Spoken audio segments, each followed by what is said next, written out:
Nahlas!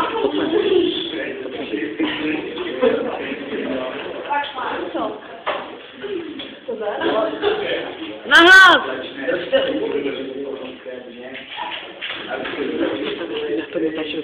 Tak jo. Požádové sítě mohou použít slovo jak podletnou, tak i na mořské dně. V dnešní době rybářské lodě hledají pomocí sonarů a satelitních technologií. Nadměrný rybolov hledají modernizaci rybářských technologií.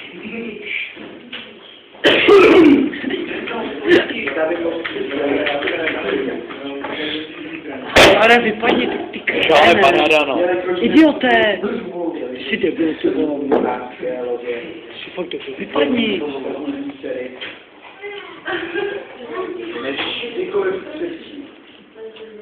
Jsi debil, ty vole, vlastně nám přijde. Současné době které omezují rybolov vedle a v některých oblastech stanoví množství a druhy ryb, který se mohou lovit. Lodní doprava je známá miliony tun různého zboží od roky po barány, po knihy a počítače, po kondomy a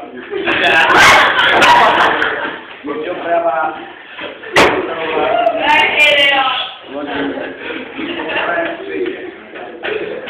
lodí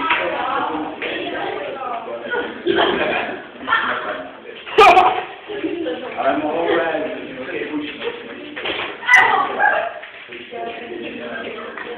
najednou a lodní doprava je také levnější.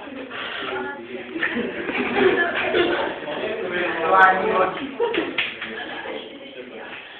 Pokud byste před 100 lety chtěli dostat se z moře, museli byste cestovat lodí a zaplatit jednu minci chánu.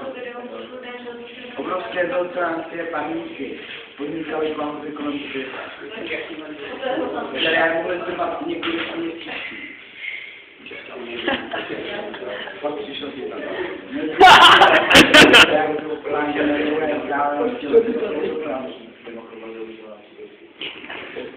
Ale lodě, jako jsou například trajekty, nášedla, střídlové lodě,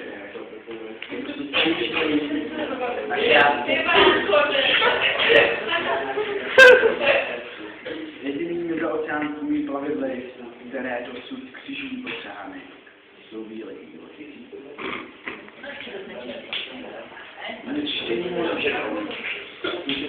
A je to už cíli kvaků.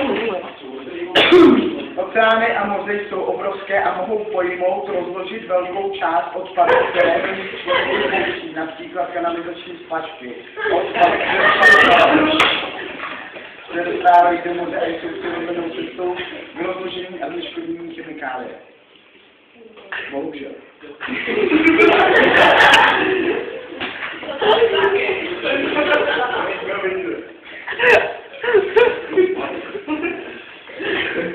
Část odpadu se nerozloží.